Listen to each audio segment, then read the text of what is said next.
선거 때가 되면 정치인들은 제각기 이제 연단에 서서 자신의 정치 방향에 대한 연설을 합니다. 대부분은 그렇죠. 나를 찍어주면 여러분들이 좀 더 잘 살게 될 것입니다. 뭐 이런 약속을 많이 하지 않습니까? 근데 만약에 그가 나를 택하신다면 세금을 더 내야 할지도 모릅니다. 또 반면에 여러분의 월급은 줄어들지도 모릅니다. 라는 말을 한다면 그를 선택할 사람은 없습니다. 더군다나 요즘같이 뭐 종부세 하나로 표가 왔다 갔다 하는 세상에서 그 택도 없는 일이죠. 또한 이제 취직하려는 회사에서 대표가 면접을 할 때 이렇게 만약에 말한다고 가정해 봅니다. 이 회사에 들어온다면 일찍 출근해야 되고 늦게 퇴근하는 것이 다반사일 것입니다. 일중독이 되어야만 이 회사에 남을 수가 있어서 가정을 돌볼 생각은 하지 않고 들어오는 것이 좋습니다. 라고 이제 그렇게 말한다면 그 회사에 들어갈 수 있는 사람이 얼마나 있겠습니까? 워라밸이 뭐 완전히 대세가 된 요즘에 그런 사람은 없을 것입니다. 그러니까 아무도 그런 요구에 대해서 또 그러한 말에 대해서 수긍하거나 받아들이지 않죠. 하지만 이런 요구가 당연시되고 그리고 또 그런 결단이 필요한 곳이 있습니다. 그것은 바로 결혼 현장입니다. 결혼은 그동안에 내가 가지고 있던 모든 것을 버리고 그리고 한 사람을 선택하는 모험입니다. 기꺼이 짐을 지고 가겠다라고 하는 결단의 자리가 바로 결혼 현장이죠. 그러니까 살다 보면 가난해질 수도 있습니다. 또 병이 들 수도 있죠. 또 시도 때도 없이 수많은 일들이 벌어져서 그것을 다 이제 함께 헤치고 나가야 할 일들이 있거든요. 근데 그걸 내가 다 감당하겠다라고 하는 결단, 그거 지니고 시작해야지. 그 결단이 없다면 그 결혼은 성립되기도 어려울 뿐더러 또 성립되었다 할지라도 잘 진행되기가 쉽지 않죠. 그리고 결혼에는 그 신랑 신부 외에는 아무도 그 자리에 끼어들어서는 안 됩니다. 우리가 드라마뿐만 아니라 현실에서도 자주 보는 건데요. 청첩장까지 돌렸다가도 그만두게 되는 경우가 있거든요. 대부분은 부모가 둘 사이에 들어섰기 때문입니다. 그러니까 결혼이라는 건 정말 신나고 복되고 아름다운 일이기도 하지만은 동시에 그냥 좋은 게 좋은 거다라고 할 수는 없는 일입니다. 그러니까 쉽게 결단하는 행위가 되어서는 안 된다는 말입니다. 우리 모두 다 공감하는 것이죠.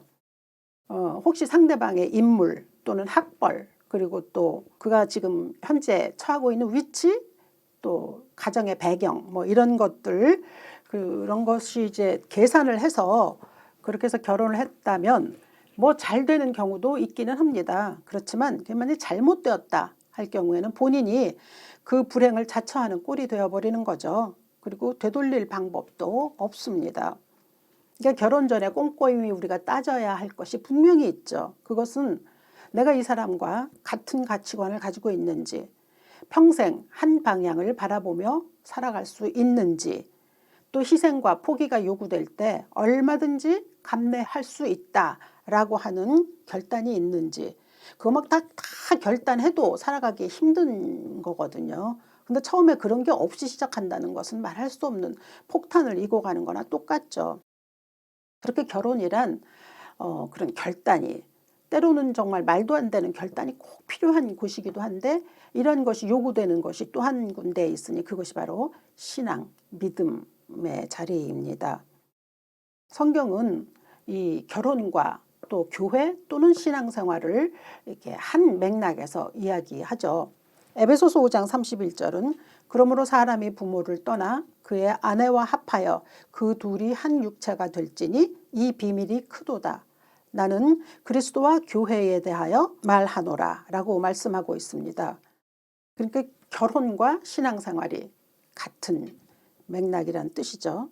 그러니까 결혼에서만이 희생과 포기를 요구할 수 있는 것처럼 신앙생활에서도 포기, 희생 이것은 꼭 필요하다는 것이죠. 그리고 그 말씀이 이제 중요시 되어서 전파된 본문이 바로 오늘 우리에게 주어진 누가복음 14장 25절로부터 35절까지에 들어 있습니다.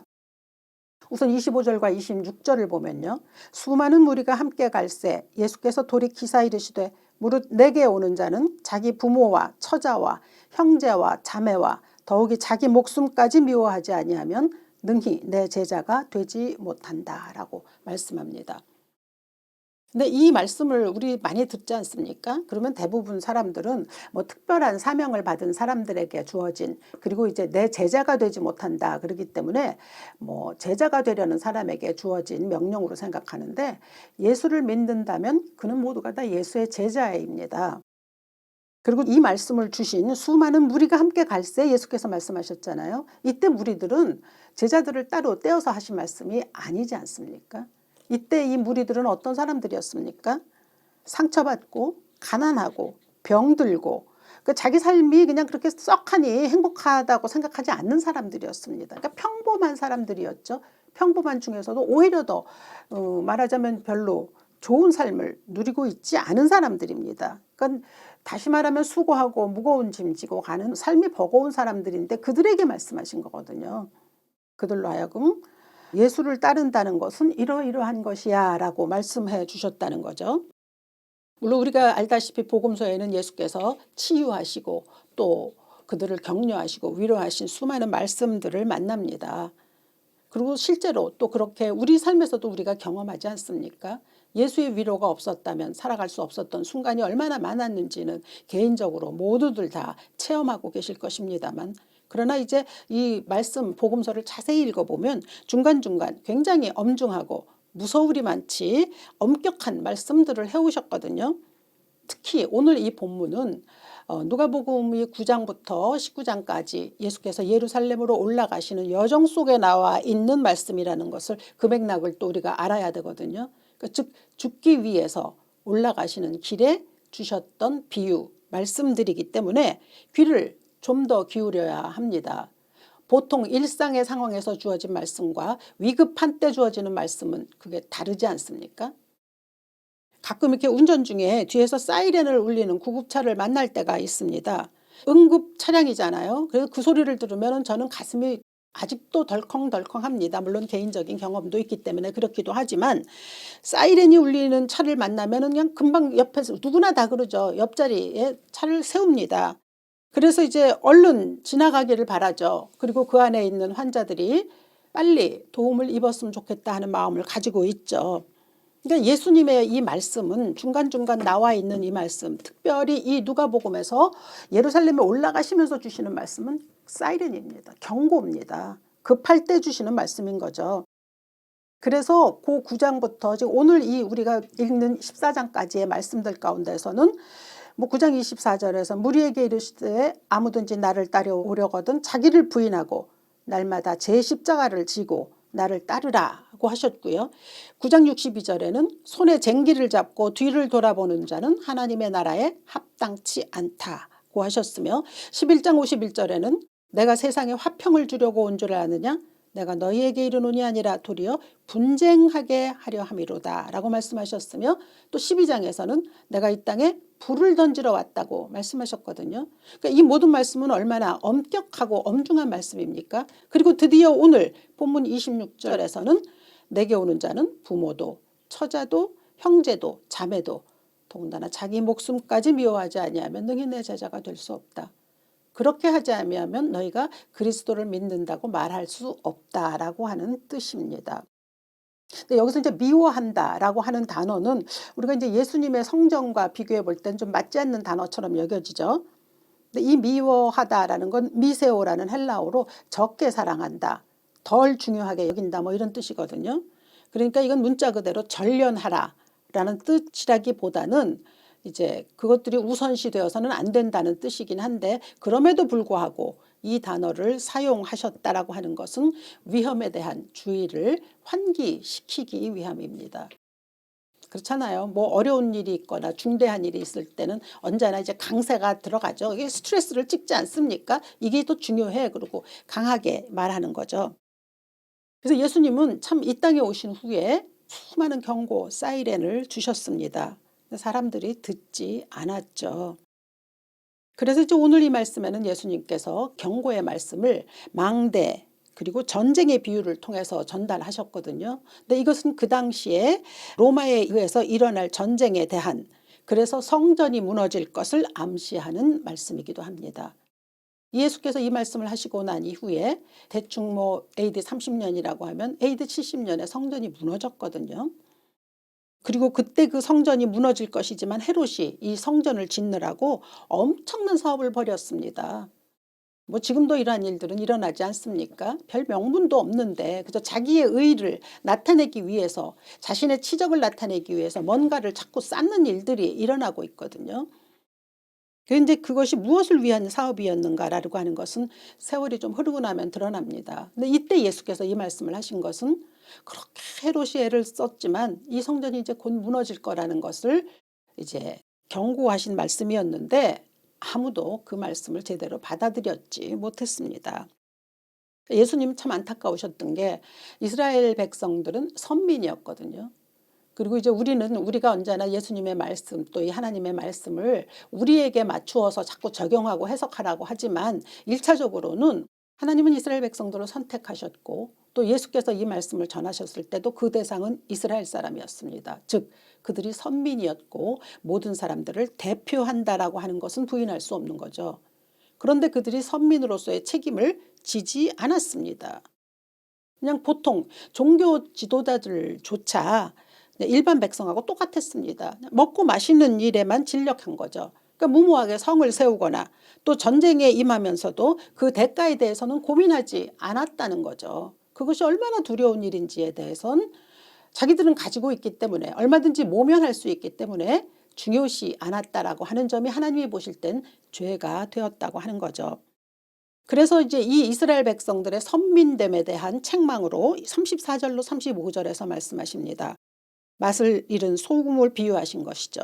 소금은 좋은 것이로되 그 맛을 잃으면 어떡하겠느냐. 그냥 땅에 버리워질 뿐이다. 내버려질 뿐이다. 라고 그렇게 말씀하셨던 거죠. 그것은 이스라엘 당시의 그 백성들에게 뿐만 아니라 오늘날 우리에게까지 동일하게 주어지는 경고이기도 합니다. 오늘 현대 그리스도인들을 보면요. 글쎄요. 굉장히 쉬운 생활을 하는 것처럼 보입니다. 주일 예배는 뭐 어김없이 드립니다. 그러나 세상에서도 뭐 그렇게 힘들게 비용을 들이며 살고 있는 것 같지는 않습니다. 지금 우리는 믿음으로 인해서 세상에서 불이익 당할 경우가 별로 없거든요. 그러니까 믿음을 뭐 자랑하거나 뭐 선포하거나 그러지도 않습니다. 오히려 그러지 않아야 할 사람들이 오히려 더 믿음을 전면에 내세우는 일들이 있어서 찌푸리게 하는 경우가 더 많죠. 일상의 대부분의 그리스도인들 큰 비용 들이지 않고 믿음 생활합니다. 그러니까 말로는 은혜는 맨날 얘기하죠. 은혜 얘기하지만 그 삶의 내용이 그 은혜와 그대로 직결되는지는 좀 의심스럽죠. 근데 이제 이 현대 그리스도인들의 이 신앙이 진중하지 못하고 그리고 또 아주 쉽게 이루어지는 이유는 이제 제가 생각할 때는 신앙생활의 과정에서 처음 시작할 때도 그렇게 막 숙고하고 묵상하고 그러지 않았기 때문은 아닌가라고 여겨집니다. 그리고 교회에 일단 들어오게 돼도 교회가 예수를 따르면서 포기해야 할 비용보다는 오히려 받는 축복을 더 강조하는 거죠.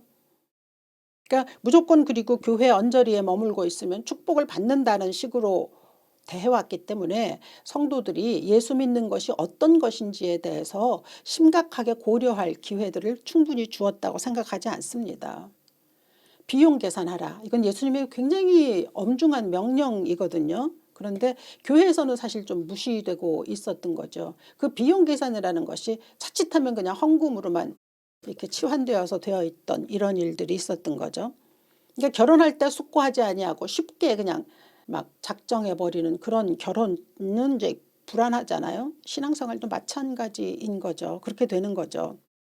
값없이 주신 은혜라고 하는 말이 너무 쉽게 전달되고 또 가볍게 이해되고 이런 거죠. 그렇기 때문에 오늘 본문에서 예수님은 이 값없는 은혜라고 하는 그 개념을 바꾸시는 거죠. 28절에서 말씀하십니다. 너희 중에 누가 망대를 세우고자 할진대 자기의 가진 것이 준공하기까지에 족할는지 먼저 앉아 그 비용을 계산하지 않겠느냐. 우리가 보면 값없다 하잖아요. 그건 값을 매길 수 없다는 뜻입니다.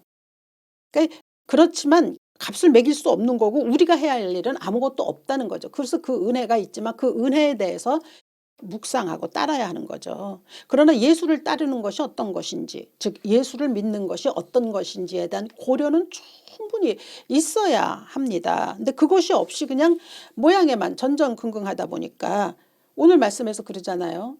이렇게 생각하지 아니하고 그냥 망대를 쌓다가 그만두는 거.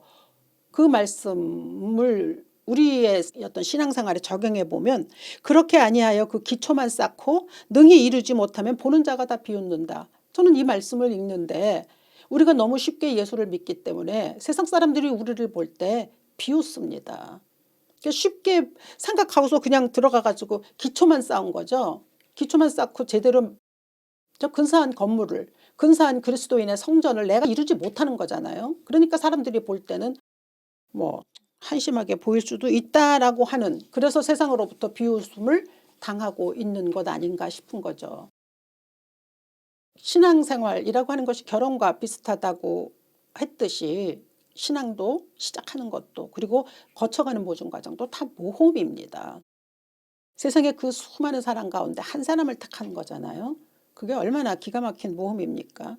그래서 모험은 온갖 기대도 상상력도 그리고 엄청난 경험도 제공하지만 이제 무모하게 다가서면 뭐 그냥 실패하는 거죠. 그러니까 결혼도 열정 사랑만 가지고 되는 거 아니거든요. 사랑이면 다 되는 줄 알잖아요. 천만에 만만의 콩떡입니다. 결혼에서 가장 중요한 것은 사랑이긴 하지만 그러나 그 사랑을 실천하기 위한 희생, 노력이 필요하죠. 신랑 신부가 각자의 권리가 반으로 줄잖아요. 그리고 그 대신에 책임은 2배로 증가되죠. 훨씬 많아집니다. 그러니까 결혼해서 내 이익이나 보자, 팔자나 고치자 뭐 이런 생각. 사랑이라는 명목 아래 아무런 마음의 준비도 없이 임하는 그 결혼 생활. 그것이 그냥 십자가는 지기는 싫고 복 받고는 쉽고 라고 하는 신앙생활과 다르지 않습니다. 그러니까 예수께서 요구하시는 이 내용은 결코 쉽지 않습니다. 예수님을 사랑한다는 게 그렇게 쉽지 않은 이 까닭은 세상에 우리가 사랑하고 싶은 것이 너무 많기 때문이죠. 우리가 인간의 본성이 그렇고 또 육신을 지니고 있는 한 떠나지 않습니다. 예수를 사랑한다는 것, 결혼을 사랑으로 시작한다는 것과 같습니다. 그렇지만 결혼이 모든 것을 포기하고 희생해야 될 의무가 주어지는 것처럼 신앙에도 지고 가야 할 십자가가 있다라고 하는 것을 기피할 수는 없는 거죠. 그러니까 예수를 믿다가 애매하게 고난을 당하기도 하고요. 또 불이익을 당하기도 해야 합니다. 빛과 소금으로 살기 위해서 희생도 해야 하고 또 자기 죽음이 빈번히 일어나는 현장이 이제 신앙의 자리인 것이죠. 그런데 우리 이제 신앙의 맛을, 소금의 맛을 잘 내지 못하는 것, 그것은 무엇 때문이냐면 결국은 이 예수님의 말씀이 사이렌처럼 우리에게 경고처럼 다가오지 않기 때문입니다. 그리고 이런 말씀을 듣기를 싫어하는 거죠. 그저 좋은 말씀만 듣고 싶어 하는 거죠. 우리 아파트는 아주 자주 경보음이 울립니다. 근데 처음에는 무척 놀라서 막 뛰어나가기도 하고 그랬거든요. 그런데 그게 경보기가 고장이 나서 그렇단 말입니다. 그런데 왜 아파트에서는 그거를 금방금방 고치지 않는지 잘 모르겠어요. 그래서 지금도 여전히 경보음은 울립니다. 그런데 울리면 그러려니 하죠. 또 그러는구나 라고 합니다. 그래서 꿈쩍도 하지 않습니다. 그러다 정말 일이 일어나면 어떡할까요? 근데 이제 오늘날 그리스도인들이 그런 것 같아요. 이 예수님의 이런 경고음, 예수님의 경고 사이렌에 그냥 별로 관심이 없다는 거죠. 그래서 이제 주일이면 예배를 드리지만 월요일부터는 이제 스위치가 돌려진 또 다른 방으로 들어간 것처럼 그렇게 살아갑니다. 주일에는 은혜의 삶을 찬양하죠. 그래서 그때는 우리가 예배 드릴 때는 사실 우리 모두가 다 잠깐 나는 누구인가? 나는 어떻게 살아가야 하나? 내가 지난 한 주간 동안은 하나님의 은혜로 살았나? 아, 그럼 이러이러하구나 하고 또 회개도 하고 뭐 묵상도 하고 자신에 대해 돌아보기도 하지만 그러나 이제 경쟁과 그리고 번영과 성공이 주를 이루는 월요일부터의 삶으로 들어가기 시작하면 그때부터는 이제 묵상할 시간도 별로 없는 거죠. 그리고 그 삶의 채바퀴 속에서 마구잡이로 흔들려 가는 그리스도인들이 글쎄요 대부분인 것 같다는 생각이 이제 제 생각이 틀리기를 바랍니다. 그러니까 제가 볼 때 우리 예수님은 주일에만 계시는 것 같은 거죠. 주일에는 하나님의 영광도 고려하고 뭐 이러긴 하지만 월요일부터 내 기도에는 역시 내 요구가 많이 들어있죠. 그러니까 이제 다시 말하자면 이도저도 아닌 그리스도인으로 살아가고 있는 형편이 아닌가 싶다는 거죠. 예수께서는 우리의 삶이 만만치 않다는 건 누구보다 더 잘 아십니다. 말씀하시잖아요. 전쟁이 났을 때 내게 가진 것이 1만 명이라고 하면 그 저쪽에서 오는 쪽은 2만 명이다. 그걸 알아야 한다. 저는 이것을 사단에게 비유해 봤습니다. 그럼요. 우리의 삶이 1만 명을 지니고 있는 전투력이라고 한다면 사단은 2만 명, 그보다 훨씬 더한 전투력으로 우리에게 다가옵니다. 그렇기 때문에 기필코 무언가를 생각해내야 해요. 내가 얘와 싸울 수 있나? 싸울 수 없다면 어떻게 해야 하나? 이런 것에 대해서 전략을 세워야 하는 것이죠. 그러니까 세상이 싸움터거든요. 그래서 우리를 위로하시고 우리 손을 잡아주시고 격려하시기도 하는데, 근데 이제 예수께서 우리의 손을 잡아주시기는 하지만 근데 문제는 뭐냐 하면 이것을 교회가 제대로 가르쳐야 하거든요. 근데 그렇진 못하다는 거죠. 예수의 손을 잡고 있다고 하고 그렇게 하면서도 싸우는 목적에 대해서는 잘 모르게 했기 때문에 그래서 그냥 목사들이 흔드는 깃발만 따라가는 교인들이 얼마나 많습니까? 제가 드리는 말씀이 너무 부정적일 수도 있지만 지금 우리 현재 사회에서 볼 수 있는 일들이 다 그런 거 아닙니까?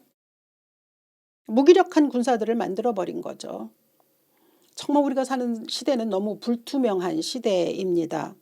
잠언 27장 1절은 전합니다. 너는 내일 일을 자랑하지 말라. 하루 동안에 무슨 일이 일어나든지 내가 알 수 없음이라.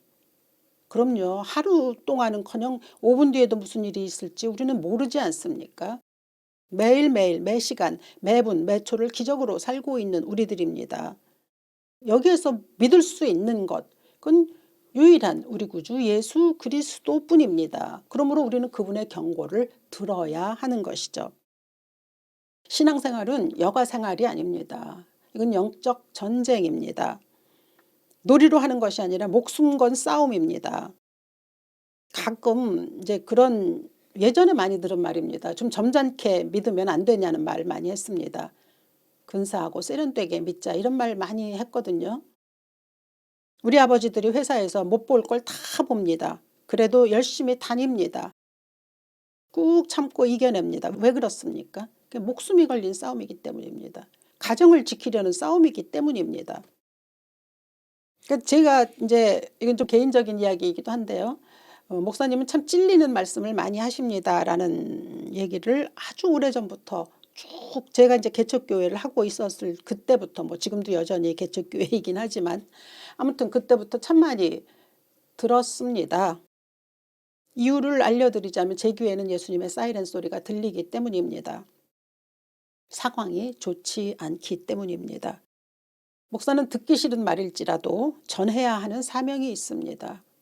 나조차고 무조건 쉽게 이야기를 할 수 있는 자리가 아니죠.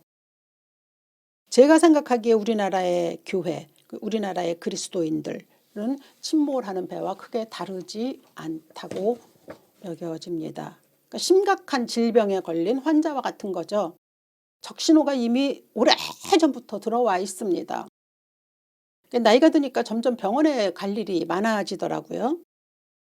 근데 이제 요즘 보면은 돈을 위해서 수술을 강요하는 아주 신실하지 못한 병원들이 유튜브에 속속 올라와서 저도 그 유튜브를 따라서 이제 몇몇 병원을 방문했다가 실망하고 그 자리에서 돌아 나온 적도 있습니다. 의사의 본분은 무엇입니까? 환자를 살리거나 고치는 일입니다. 근데 이제 그런 과정을 설명하다 보면 어떤 의사는 굉장히 불친절하기도 하고 냉정한 의사들도 있습니다. 근데 이제 환자들은 그럴 때 굉장히 섭섭하죠. 이왕이면 좀 좋은 말로 해주었으면 좋겠잖아요. 그렇지 않아도 가뜩이나 아픈데 좀 위로가 되든가 아니면 좀 다정다감하게 해주었으면 좋겠지만 엄격하단 말이죠. 엄격한 태도로 처방전다 같은 거 내릴 때 보면 진짜 가슴이 덜컹하기도 하는데, 그러나 환자로서는 친절한 의사가 좋은 게 아닙니다.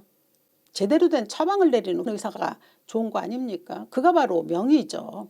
제대로 된 처방. 그래서 저는 이왕이면 지금 이 나이가 들어서 아직까지 목회를 하고 있고 설교를 하고 있습니다만 정말로 제대로 된 처방전을 내리는 그러한 목회자가 되고 싶습니다.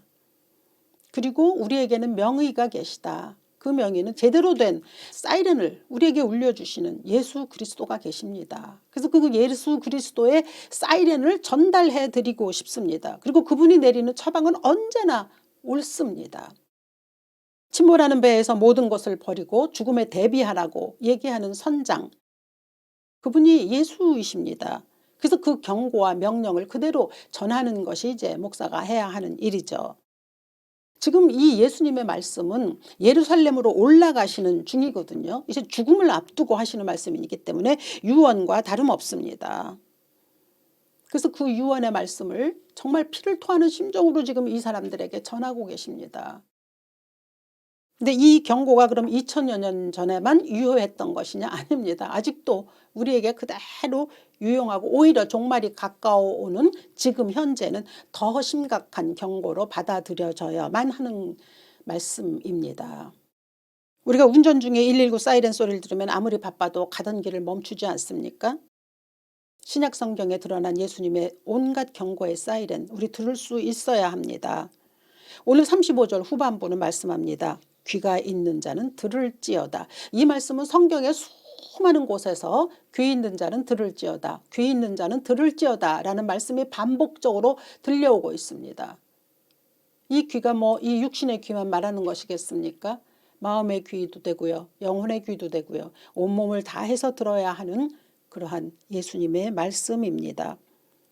예수님의 경고 사인 들을 수 있는 우리가 될 수 있기를 바랍니다. 지금 이 시대는 결코 우리가 맘 놓고 편하게 그냥 예수 믿고 지낼 수 있는 시간이 아닙니다. 이 간절한 저의 이 말이 여러분들의 심령 속에 그대로 임할 수 있기를 간절히 소원합니다. 이 말씀을 통하여 주시는 예수 그리스도의 귀 있는 자는 들을지어다 하시는 이 음성이 여러분들에게 그대로 들려질 수 있기를 이 아침 주 예수 이름으로 축원합니다. 살아계신 아버지, 예수님은 우리에게 분명히 경고하십니다. 이제 종말의 때를 맞아서 우리가 어떻게 살아야 할지 신앙을 대하여서 쉽게 가지 아니하고 예수께서 말씀하시는 바 그 뜻대로 참으로 무거울 때는 무겁게 받아들이고 그리고 또한 자기 부인과 자기 부정과 자기 죽음을 선언하는 이 삶이 곧 생명의 삶인 것을 알도록 우리에게 깨우치시게 하셨습니다. 그 깨우침으로 우리의 삶을 살아갈 수 있도록 인도하여 주시옵소서. 주 예수 그리스도 귀하신 이름으로 기도합니다. 아멘.